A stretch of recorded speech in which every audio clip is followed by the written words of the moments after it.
everyone, welcome to another exciting episode of Insights of Dubai Real Estate. I'm Usman from Homes Partner.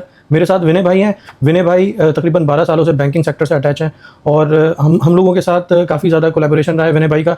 और जितनी भी आपकी mortgage की queries होती हैं वो मैं यूजुअली विनय भाई से डिस्कस करके आप लोगों को बताता हूँ। आज मैंने उनको पर्सनली इन्वाइट किया है कि भाई आप काइंडली आएँ और जो मैंने क्वेश्चन है आपके वो भी कंपाइल करके रखे हैं ताकि इनको हम एक प्रोग्राम की शक्ल देके परमानेंटली आप लोगों के तमाम जो क्वेश्चन उनका आंसर फाइंड आउट कर लें और एक्सपर्ट्स की राय ले रहे हैं। विनय भाई, welcome to the show. Thank you for the invite. तो आगे बात करते हैं। आपके क्वेश्चंस हैं काफ़ी सारे, आपने मुझे बताया and I will be happy to answer. Vinay भाई, आपको पता है कि एक थोड़ी सी कंफ्यूजन रहती है लोगों को अबाउट द मॉर्गेज एंड और लोन। थोड़ा सा इसके बारे में एक बेसिक डेफिनेशन क्या है, मॉर्गेज क्या होता है? तो बेसिक डेफिनेशन मॉर्गेज की अगर मैं बताऊं तो आप सिंपली समझो कि आप कोई प्रॉपर्टी खरीद रहे हो और उसके ऊपर आपको बैंक से पैसा लेना है, तो वो मॉर्गेज है। या फिर आप ऑलरेडी आपके पास एक प्रॉपर्टी ऑफ प्लान में आपने ली थी और अब हैंड ओवर आ गया है, उसका पैसा आपको डेवलपर को देना है, तो आप मॉर्गेज ले सकते हो बैंक से। या फिर आपके पास कोई एग्जिस्टिंग प्रॉपर्टी है दुबई में जो कि फ्री फ्रॉम एनी मॉर्गेज और फुल्ली पेड है, तो ऐसी प्रॉपर्टी के ऊपर भी आप पैसा बैंक से ले सकते हो अगेंस्ट दैट प्रॉपर्टी। उसके अगेंस्ट में जो ले रहे हो वो भी मॉर्गेज है। तो मॉर्गेज आप ये समझो कि किसी भी प्रॉपर्टी के लिए आप पैसा अगर बैंक से मांग रहे हो तो वो मॉर्गेज है। सिंपल सी डेफिनेशन है। तो जनरली 3 तरह की टाइप्स हैं हमारे पास मॉर्गेज की, ऐसा ही कह सकते हो आप। ओके। और मॉर्गेज के लिए नॉन रेजिडेंट क्वालिफाई करते हैं कि नहीं? हाँ, बिल्कुल करते हैं। अब तो इस समय बहुत सारे बैंक्स हैं जो नॉन रेजिडेंट फाइनेंसिंग को फोकस कर रहे हैं। एक टाइम था आज से 2-3 साल पहले जब बहुत गिने चुने बैंक होते थे जो नॉन रेजिडेंट फाइनेंसिंग करते थे, बट आज की डेट में हमारे पास काफ़ी सारे फाइनेंसर हैं जो मॉर्गेज नॉन रेजिडेंट के ऊपर फोकस करके स्टार्ट भी कर रहे हैं। तो बहुत ईजी है नॉन रेजिडेंट मॉर्गेज, कोई बहुत डिफिकल्ट टास्क नहीं है और आराम से हो सकता है, हो जाता है आराम से। अच्छा सर, इसमें एक चीज़ जो, क्योंकि non resident can easily avail this opportunity, तो इसमें एक जो नेक्स्ट क्वेश्चन लोगों का आता है ना, वो ये पूछते हैं कि ये जो इनमें रेट्स होते हैं, इंटरेस्ट रेट होते हैं, और ये भी दो तरह के होते हैं। आई थिंक फिक्स रेट होते हैं, वेरिएबल रेट होते हैं। इसके बारे में थोड़ा सा बताएंगे क्या होते हैं ये? तो देखिए, जो भी मॉर्गेज है या होम फाइनेंस है, आप कोई भी नाम ले सकते हो, नाम सबका सेम है, प्रोडक्ट एक ही है। तो बेसिकली ये होता वेरिएबल रेट ही है। वेरिएबल रेट में 2 कंपोनेंट होते हैं। एक होता है बैंक का फिक्स मार्जिन जो कि फिक्स रहेगा पूरे टेनर के लिए, और उसके अलावा ईबोर की वैल्यू है। ईबोर क्या है? एक इंडेक्स है जो यूएई गवर्नमेंट सेंट्रल बैंक के थ्रू ऑपरेट होता है। एमिरेट्स इंटरबैंक रेट बोलते हैं उसको। वो चेंज होता रहता है। सो वो हर रोज चेंज होता है, बट उसकी वैल्यू जो बैंक लेता है वो शायद first of the every month, अगर 1 जनवरी है, अगर वो 3 मंथ्स का ईबोर यूज़ कर रहे हैं तो 1 जनवरी को लेंगे। साल में 4 बार चेंज होगा, हर क्वार्टर के फर्स्ट ऑफ द मंथ को उसका वैल्यू ले लेंगे। तो मॉर्गेज की अगर हम बात करें तो मॉर्गेज का रेट हमेशा से वेरिएबल ही होता है। वो रेट, क्योंकि मॉर्गेज एक लॉन्ग टर्म लोन है, 10 साल का, 20 साल, 25 साल तक का लोन होता है, तो वेरिएबल रेट पे ही ऑपरेट होता है। कस्टमर को ईज आउट करने के लिए बैंक क्या करता है कि वो फिक्स कर देता है रेट को शुरू के कुछ सालों में। तो शुरू के 2 साल, 3 साल या 5 साल, डिफरेंट बैंक्स डिफरेंट रेट्स। तो ऐसा करते हैं जिससे कि कस्टमर को एक फिक्स्ड इंस्टॉलमेंट मिल जाती है। आने वाले 2 साल तक उसको पता है कि मेरी इंस्टॉलमेंट फिक्स रहेगी, चेंज नहीं होगी। तो जैसे वो फिक्स पीरियड खत्म होता है, वो अपने आप फिर वेरिएबल में कन्वर्ट हो जाता है। ओके। तो इस मतलब कि ये हर साल चेंज नहीं होता? अगर हम फिक्स्ड ईयर्स, अगर हमने 2 साल का फिक्स टर्म का लिया है या 3 साल का फिक्स टर्म का हमने लोन लिया है, मॉर्गेज लिया है, तो 3 साल तक वो रेट सेम रहेगा, इंस्टॉलमेंट सेम रहेगी, चेंज नहीं होगी।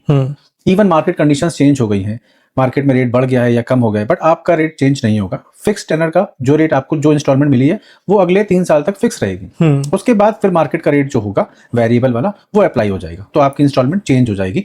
वो ज्यादा भी हो सकती है और वो कम भी हो सकती है। दोनों ही पॉसिबिलिटीज है। दोनों पॉसिबिलिटीज है। अच्छा सर, जो मिनिमम डाउन पेमेंट है वो कितनी रिक्वायर्ड होती है जब हम प्रॉपर्टी मॉर्गेज की बात करते हैं? तो अगर आपकी ये फर्स्ट प्रॉपर्टी है, अगर किसी क्लाइंट की बहुत पहली प्रॉपर्टी है और वो यूएई का रेजिडेंट है, तो उस केस में 20% डाउन पेमेंट है जो मिनिमम रिक्वायर्ड है। अगर वो क्लाइंट नॉन रेजिडेंट है, तो नॉन रेजिडेंट के केस में जो रिक्वायरमेंट है वो है 40%। अगर फर्स्ट प्रॉपर्टी है नॉन रेजिडेंट की, तो 65% तक का लोन मिल सकता है, जिसमें उसको 35% डाउन पेमेंट देना पड़ेगा, कोई भी रेडी प्रॉपर्टी। ओके। अच्छा सर, ये फाइनेंशियल डॉक्यूमेंट्स क्या रिक्वायर्ड होते हैं मॉर्गेज के अप्लाई करने की? और आपको पता है यहाँ पे काफ़ी सारी डिफरेंट नेशनैलिटीज़ हैं, वो लोग डिफरेंट उनके डॉक्यूमेंट्स में भी रिक्वायर्ड होंगे, वो ज़रा मुझे उसके बारे में बताइएगा। देखिए, अगर हम नॉन रेजिडेंट की बात कर रहे हैं तो बैंक ने बहुत ईज कर दिया प्रोसेस। ईजी प्रोसेस है, ज़्यादा डॉक्यूमेंट्स नहीं चाहिए होते। एक तो हमें ये चाहिए होता है कि उनका इनकम प्रूफ है। अब हर क्लाइंट के अलग अलग डॉक्यूमेंट्स हैं, मैं डॉक्यूमेंट्स तो डिफाइन नहीं कर सकता हूँ, बट मैं आपको ये बता सकता हूँ कि अगर आप पर्टिकुलर किसी क्लाइंट की बात करोगे तो I can easily tell you कि किसको क्या चाहिए। सिंपल वे में उनका एक इनकम प्रूफ चाहिए, उनकी अपनी कंट्री का। एक मेजर रिक्वायरमेंट जो है वो ये है कि पर्सनल बैंक स्टेटमेंट चाहिए जिसमें कि अच्छा अमाउंट होना चाहिए। अच्छे अमाउंट से मैं बोलूँगा, अगर मिनिमम अमाउंट की भी बात करें तो आप $10,000 US डॉलर्स की बात कर लो। इसके इक्विवेलेंट भी अगर है तो मिनिमम मॉर्गेज सिक्योर कर सकते हो आप आसानी से। अब जितना अमाउंट आप मॉर्गेज का बढ़ा रहे हो उस हिसाब से बैलेंस भी ज़्यादा चाहिए। तो बहुत ईजी ऑप्शन है।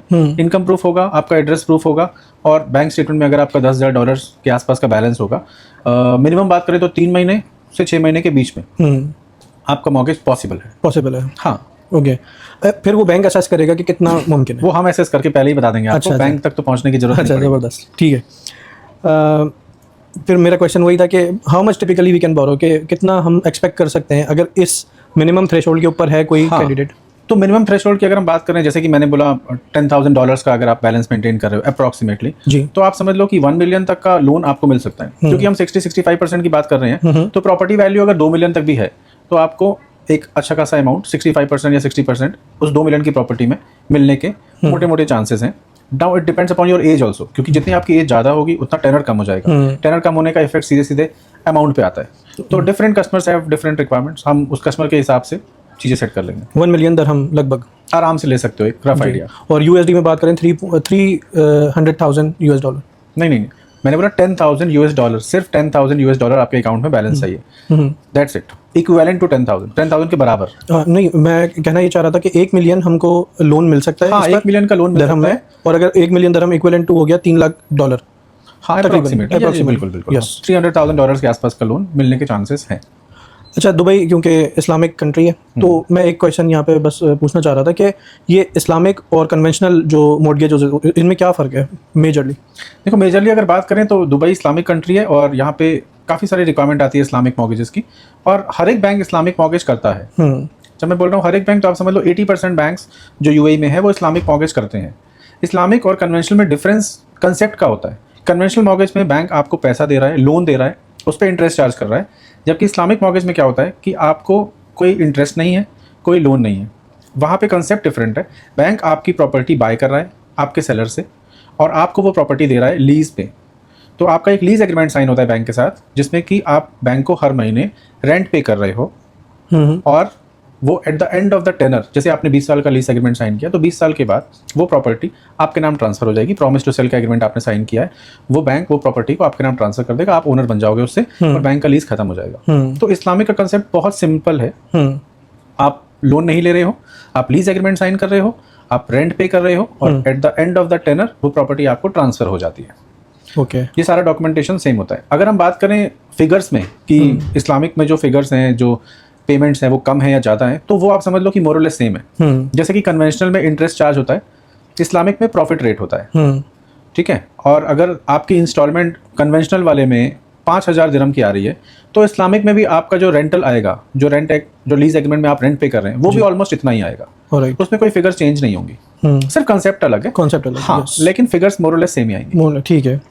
अच्छा, नेक्स्ट मैं ये पूछना चाह रहा था कि इंटरेस्ट रेट, क्योंकि मेरे बहुत सारे क्लाइंट्स ऐसे हैं जो कि आउट ऑफ यूएई हैं, ठीक है, नॉन रेजिडेंट है, तो वो ये इस चीज़ को कंपेयर करना चाहते हैं कि मॉर्गेज वो या लोन वो अपने होम कंट्री में ले लें या फिर यहाँ पे अप्लाई करें एज अ नॉन रेजिडेंट। तो ग्लोबली अगर मैं कंपेयर करना चाहूँ तो इंटरेस्ट रेट वो किस तरह से हम देखते हैं? देखिए, इंटरेस्ट रेट बहुत डिफरेंट हो जाते हैं हर एक कंट्री से आप कंपेयर करो। अगर आप इसको आज कंपेयर करते हो अपने साथ में, आप कंट्री लोकेशन जैसे इंडिया से ले लेते हो या पाकिस्तान से, तो वहाँ रेट्स बहुत हाई हैं। उनके कंपैरिजन में तो हम 50% पे हैं। ठीक है, लेकिन आप इसको आप कंपेयर करते हो यूके से, यूरोप से या कनाडा से, तो वहाँ के अलग अलग डिफरेंट रेट्स हैं। अगर नॉन रेजिडेंट की बात करें तो हमारे पास जो रेट्स अवेलेबल हैं यूएई में नॉन रेजिडेंट के लिए, जो बैंक ऑफर कर रहे हैं, वो रेट स्टार्ट होता है बिटवीन 5 to 6%। हर बैंक का अलग अलग क्राइटेरिया है, अलग अलग तरीके के रेट्स हैं। एक रफ आइडिया आप यही समझ लो। ओके, 5 से 6% का अप्रॉक्सीमेट रेट, जो कि फिक्स होगा 2 से 3 साल के लिए इनिशियली, फिर बाद में तो वेरिएबल है। यूएस को देख लेते हैं। यूएस में ये यूएस से कंपेयर करूँ अगर मैं यूएई के इंटरेस्ट रेट को, तो यूएस का रेट आपको बताना पड़ेगा कि यूएस में क्या रेट पे मिल रहा है होम। Okay okay. और मोस्टली क्लाइंट हमारे पास यूके के आते हैं, यूके के, यूरोप के, कनाडा के, ये ज़्यादा क्लाइंटेज है। या फिर अब कंट्री लोकेशन में इंडिया पाकिस्तान के, तो इंडिया पाकिस्तान के रेट्स तो बहुत हाई हैं, वहाँ से तो हम बहुत अच्छे हैं। बट अगर हम बात करते हैं कनाडा में, तो आई थिंक कनाडा में कम है रेट्स। यूरोप के कुछ पार्ट्स में शायद ज़्यादा हैं, यूके का ऑलमोस्ट मुझे लगता है शायद सेम ही है, बट बहुत फ्लक्चुएटिंग है। सो हमारा जो दिरहम है वो यूएस के डॉलर के साथ मैच करता है। तो अगर डॉलर का यूएस में प्राइस बढ़ा है, ज़्यादा है रेट, तो यहाँ भी ज़्यादा है। अगर यूएस में कम होगा तो यहाँ भी कम हो जाएगा। अच्छा, most demanding question, of plan property पे मॉर्गेज लिया जा सकता है कि नहीं? ऑफ प्लान प्रॉपर्टी पे मॉर्गेज मिल सकता है, नॉन रेजिडेंट को नहीं मिलता है, सिर्फ रेजिडेंट्स को मिलता है। जब मैं बोलता हूँ रेजिडेंट, तो उसका मतलब ये है कि गोल्डन वीजा होल्डर वाला रेजिडेंट नहीं। रेजिडेंट जो बंदा यहाँ रहता है, जिसके पास यहाँ बैंक अकाउंट है और जिसके पास यहाँ इनकम है, उस बैंक अकाउंट में आती है सैलरी या उसके बिजनेस से इनकम, वो है रेजिडेंट। ठीक है, बहुत सारे लोग इस चीज़ को गलत तरीके से समझते हैं कि मेरे पास तो गोल्डन वीज़ा है तो मैं रेजिडेंट हूँ। आप रेजिडेंट हो, आपको रेजिडेंट की फैसिलिटीज़ मिलती हैं, बट जब मॉर्गेज की बात होती है तो मॉर्गेज में आपको इनकम होना बहुत इंपॉर्टेंट है यूएई के अंदर। अगर आपके पास यूएई के अंदर इनकम नहीं है सैलरी की या बिजनेस की, तो फिर हम उस केस में आपको नॉन रेजिडेंट कंसीडर ही करेंगे, क्योंकि हम आपकी इनकम आपकी होम कंट्री से ले रहे हैं। ठीक है, हो सकता है आपके पास यहाँ प्रॉपर्टी है और रेंटल इनकम भी है, बट उस केस में भी रेंटल इनकम अकेली बहुत सफिशिएंट नहीं होती। देयर आर डिफरेंट प्रोग्राम्स जहाँ पे हो भी सकता है, अगर 3-4 प्रॉपर्टीज की रेंटल इनकम है तो वो कंसीडर कर सकते हैं, बट एज सिंगल प्रॉपर्टी की रेंटल इनकम में आप क्वालिफाई नहीं होंगे। मिनिमम 10,000 का थ्रेशोल्ड है क्राइटेरिया में? नहीं, क्राइटेरिया सबके अलग है। अच्छा, 10,000 का क्राइटेरिया है सैलरीड के लिए। अगर मिनिमम सैलरी 10,000 है तो वो बहुत मिनिमम सिक्योर कर पाएगा मॉर्गेज, बहुत छोटा अमाउंट। ठीक है, बट अगर हम बात कर रहे हैं कुछ बड़े अमाउंट की, 2 मिलियन 3 मिलियन की, तो वो सैलरी बहुत कम है उसके लिए। Okay, alright. But different criteria, self employed के लिए अलग रिक्वायरमेंट है, नॉन रेजिडेंट के लिए अलग रिक्वायरमेंट है, तो रिक्वायरमेंट्स डिफरेंट है। वो तो केस बाय केस हम बता सकते हैं कि किसकी क्या होगी। अच्छा, एक आपको पता है कि दुबई में एक इंटरनल डिमांड है, बहुत सारे लोग यहाँ पे रेंटल पे रहते हैं, तो मैं एक क्वेरी मेरे पास आती है, या फिर मैं भी कभी कभी लोगों को सजेस्ट करना चाहता हूँ कि अगर कोई बंदा जो यहाँ पे अच्छी रेजिडेंट भी है और इनकम भी उसकी अच्छी है और वो स्टिल रेंट के ऊपर रह रहे हैं, तो आप क्या समझते हैं कि मॉर्गेज की तरफ जाना उनके लिए ज़्यादा फायदेमंद है, या फिर वो रेंट पे जिस तरह रह रहे हैं तो वही ठीक है? मैं बोलूँगा बिल्कुल फायदेमंद है। रीज़न इज़ कि आप जो रेंटल 5 साल पहले दे रहे थे, आज की डेट में वो रेंटल तो इंक्रीज हो चुके हैं। यस, आप ज़्यादा रेंटल दे रहे हो, प्लस वो रेंटल जो भी आप दे रहे हो उसमें आपको रिटर्न कुछ नहीं मिल रहा। अगर आप प्रॉपर्टी लेते हो, आपके पास 20% की डाउन पेमेंट अरेंज है, आप पे कर देते हो, और 80% का मॉर्गेज जो आप पे करोगे उसका इंस्टॉलमेंट, वो आपके कहीं ना कहीं रेंटल के बराबर ही होगा। हो सकता है थोड़ा सा ज़्यादा हो, डिपेंड कि आप कौन से एरिया में रहते हो, रेंटल कितना है, हो सकता है थोड़ा सा ज़्यादा हो या कम हो, बट स्टिल आप ये सोचो कि at the end of the tenure property तो आपकी हो जाएगी। यस, आपको प्रॉपर्टी पे एप्रिसिएशन भी तो मिल रहा है, एक एसेट क्रिएट हो जाएगा। तो मेरा ख्याल है कि अगर मॉर्गेज वाला ऑप्शन ऑप्ट करते हैं लोग, तो और स्पेशली वो लोग जो 5-10 सालों से यहाँ पर हैं, उनकी अच्छी इनकम है, लोग 20-20 सालों से यहाँ रह रहे हैं और रेंट पे रह रहे हैं। जी बिल्कुल, अब तक मेरे ख्याल है 2 प्रॉपर्टी हो जाती है।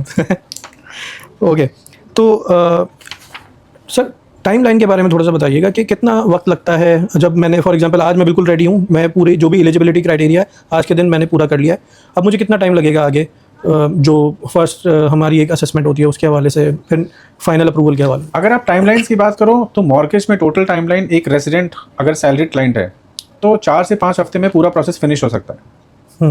मैं मैक्सिमम बता रहा हूँ, होने को 3 हफ्ते में भी हो सकता है, depend upon the client and bank. Her bank के अलग प्रोसेस, कोई बैंक ज़्यादा टाइम लेता है, कोई बैंक थोड़ा कम टाइम लेता है, तो हर बैंक के प्रोसेस अलग है। बट एक रफ आइडिया यही बोलूँगा मैं कि 4 से 5 हफ्ते, 4 to 5 वीक्स में आपका पूरा प्रोसेस फिनिश हो सकता है।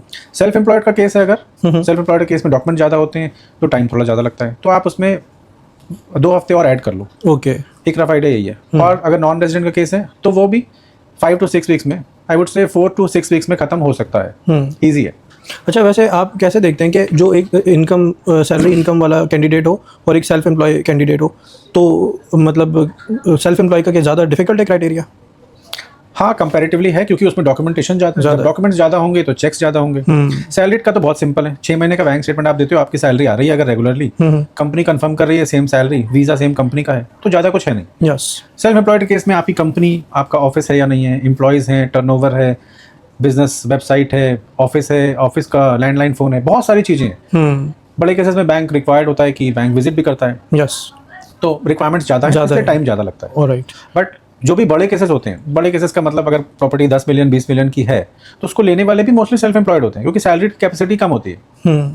सैलरी की सैलरी भी कम होगी तो उसकी कैपेसिटी भी कम होगी, तो वो 4-5 मिलियन तक की प्रॉपर्टी के अंदर लैंड करते हैं। अगर हम बात करते हैं 10 मिलियन और प्लस वाली प्रॉपर्टी का, तो वो लेने वाले सेल्फ एम्प्लॉयड लोग ही होते हैं। अच्छा सर, रीफाइनेंसिंग के बाद एक इंपॉर्टेंट क्वेश्चन मैं ये पूछना चाह रहा था कि जो न्यू पॉलिसीज़ हैं, क्या अभी 2025 में पॉलिसीज़ अपडेट हुई हैं? हाँ, तो एक चेंजेस मैं बताना चाहूँगा। पहले क्या होता था कि जब आप गोल्डन वीज़ा ले लेते थे किसी प्रॉपर्टी के बेसिस पे, तो आप रेजिडेंट बन जाते थे। अब रेजिडेंट बनने के साथ ही ये होता था कि नॉन रेजिडेंट फाइनेंस की पॉसिबिलिटी वहाँ पे ख़त्म हो गई, क्योंकि आप रेजिडेंट हो। लेकिन एक चेंज ये हो गया है कि आप रेजिडेंट तो बन गए, रेजिडेंट बनने के बाद आपके पास इनकम नहीं है यूएई में, तो ना आपको नॉन रेजिडेंट फाइनेंसिंग मिल रही है और ना ही आप रेजिडेंट फाइनेंसिंग ले पा रहे हो, तो दोनों जगह से आप खत्म हो गए। अभी चेंज ये हुआ है कि अगर आपके पास आप नॉन रेजिडेंट हो लेकिन आपके पास गोल्डन वीज़ा है किसी प्रॉपर्टी के बेसिस पे, स्टिल आप अपनी इनकम जो कि आपकी होम कंट्री की है वो दिखा के उसके बेसिस पे नॉन रेजिडेंट फाइनेंसिंग ले सकते हैं। तो ये एक नया अपडेशन है और काफ़ी सारे लोग को इनसे बेनिफिट होने वाला है। काफ़ी, क्योंकि बहुत सारे लोग गोल्डन वीज़ा लेके इस वक्त नॉन रेजिडेंट है। हाँ, तो अगर आपके पास गोल्डन वीज़ा है, आप रेजिडेंट हो यूएई के, बट फिर भी आपको नॉन रेजिडेंट फाइनेंसिंग मिल सकती है बेस्ड ऑन आपके डॉक्यूमेंट जो आपकी होम कंट्री में है। अच्छा sir, final last but not least of course, एक मॉर्गेज कंसल्टेंट किस तरीके से हेल्प करता है किसी भी क्लाइंट की, और क्यों ज़रूरी है? देखिए बहुत ज़रूरी है, मैं बोलूँगा कि अगर नॉन रेजिडेंट क्लाइंट है तो उसके लिए तो बहुत ही ज़्यादा ज़रूरी है।